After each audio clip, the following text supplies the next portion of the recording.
માનસા શહેરને તાલુકા મથકે આવેલ મામલતદાર કચેરી ખાતે વિચરતી વિમુક્ત જનજાતિ હક્ક સમિતિ દ્વારા રેલી કાઢી આવેદનપત્ર આપવામાં આવ્યું હતું।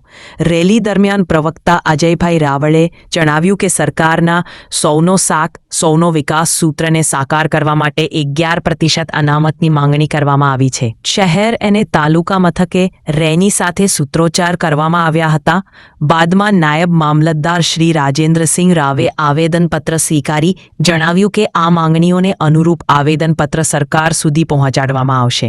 આ કાર્યક્રમમાં વિચરતી વિમુક્ત જનજાતિના આગેવાનો ઉપસ્થિત રહ્યા હતા। સૌના સહકાર સાથે આવેદનપત્ર આપ્યા બાદ કાર્યક્રમ પૂર્ણ થયો હતો।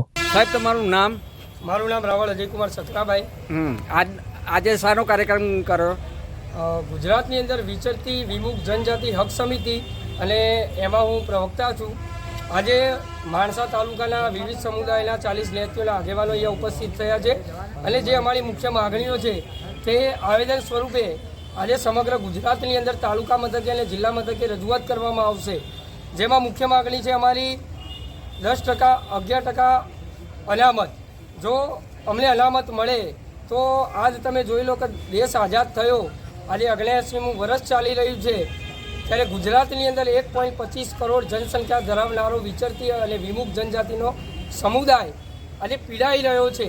જ્યાં જુઓ તે આપ જોઈ રહ્યા છો, સરકાર અમારા છાપરા ઉછાળી રહી છે। અત્યારનો કરંટ મુદ્દો છે, અમારો સમુદાય અશિક્ષિત છે, સૌથી શોષિત સમુદાય અમારો અને વંચિત સમુદાય અમારો છે।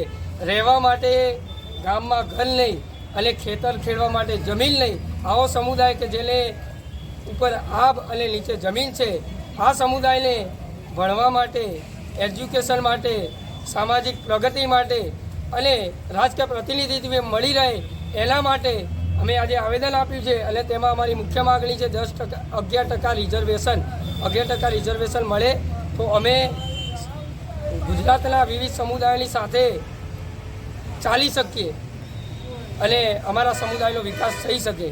માટે સરકારને અમે બે હાથ જોડીને વિનંતી કરીએ છીએ કે આપ જે સૌનો સાથ અને સૌનો વિકાસ જે સ્લોગન આપ્યું છે તેને અનુસરી અમારા પર ધ્યાન આપો અને અમારી આ માગો છે તેને સ્વીકારી અને ઝડપી અમલ કરો, એ જ અપેક્ષા।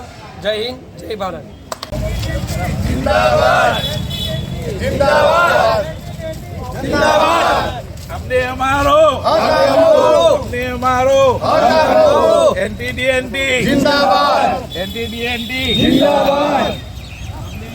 જનજાતિના પક્ષ સમિતિના નેજા હેઠળ સમગ્ર ગુજરાતની અંદર આજના દિવસે અમારી 40 જ્ઞાતિઓ સરકારશ્રીને તાલુકા કક્ષાએ મામલતદાર સાહેબ અને જિલ્લા કક્ષાએ કલેક્ટર સાહેબને આવેદન આપી અમારી માગો મૂકવામાં આવી છે। વિચરતી વિમુક્ત જાતિ એટલે એવો સમુદાય કે જે સૌથી પીડિત અને શોષિત સમુદાય છે।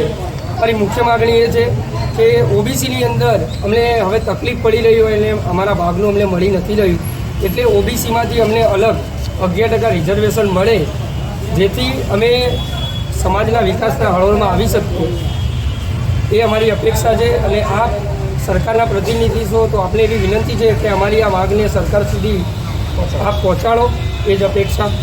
જય હિન્દ।